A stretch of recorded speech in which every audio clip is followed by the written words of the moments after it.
Se na média mulheres têm menos risco cardíaco, boa, começou bem. Porque homens com baixa testo têm risco cardiovascular aumentado. Genial. Genial! André Sapato Novo nunca decepciona. Que sensacional, né? Porque, André, você está raciocinando pela função do androgênio, tá bom? Então você fala uma coisa muito importante, né? Quando a gente volta no estudo, ó, você merece até uma aula por causa da sua pergunta, André. Muito bom. Vamos dar um troféu para esse menino. Vamos descobrir onde ele mora.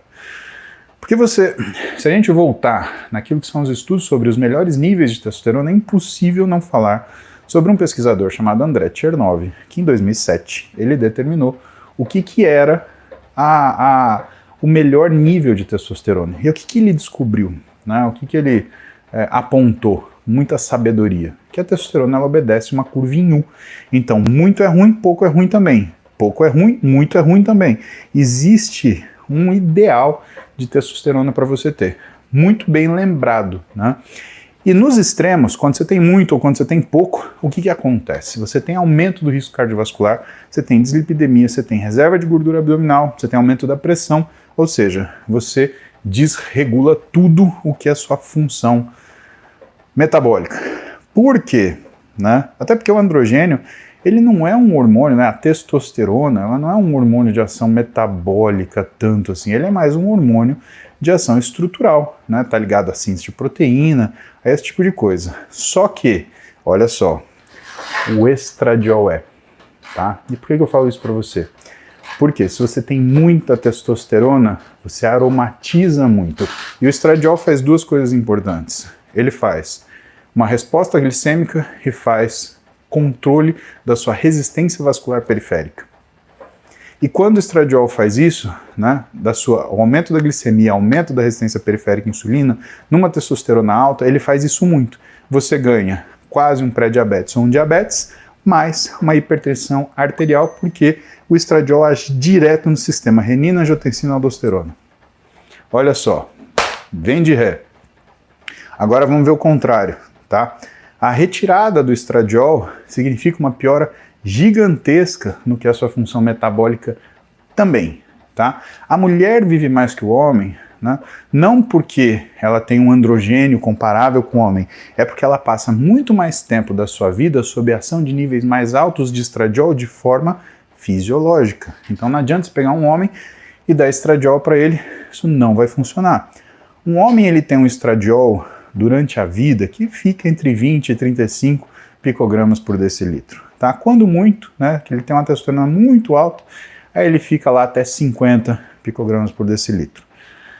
A razão testosterona e estradiol é da ordem de 20 a 30 para 1. E a mulher, pessoal? A mulher, ela vive com estradiol médio de 50 picogramas por decilitro. Isso é o médio, com picos de até 300 picogramas por decilitro na fase ovulatória e uma média de 150 a 200 na fase pré-menstrual, aí no segunda etapa do ciclo ovariano, ou seja, depois da ovulação até a menstruação.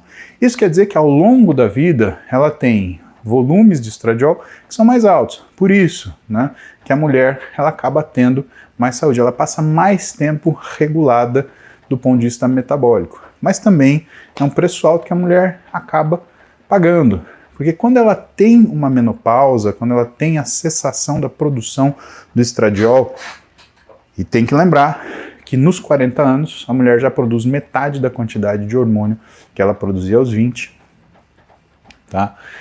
Ela começa a ficar suscetível à mesma doença que os homens.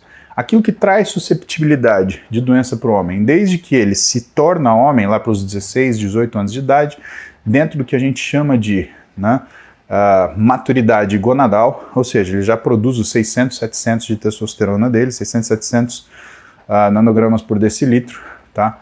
Então, nessa fase, ele já atingiu a maturidade dele, então ele já tem os riscos do que é essa alta quantidade de androgênio. A mulher, ela só vai sofrer isso depois dos 40. Por isso que aos 50, 60 vem osteoporose, doença cardiovascular, doença circulatória, alteração de glicemia, tá? Isso é tão importante que a mulher, aos 65 anos de idade, se ela tem uma taxa de androgênio mais alta, o risco de diabetes é mais alto, bem mais alto, e o risco de morte por alteração cardíaca começa a aumentar grandemente. Parabéns, André Nilschuh. Gostei. Você foi um cabrinha danado, entendeu? Então, na realidade, por que tem essa disparidade? Transformando em história longa, como você viu, em história curta. Porque quando você tem uma testosterona alta no homem, você tem um excesso de estradiol que vai ferrar com tudo. Lembra que hormônio é que nem sal. Pouco é ruim, muito é ruim também. Tá? Quando você tem uma testosterona baixa, você tem pouco estradiol produzido, você não consegue fazer o controle metabólico. Entre outras coisas também, né? Mas é muito importante isso.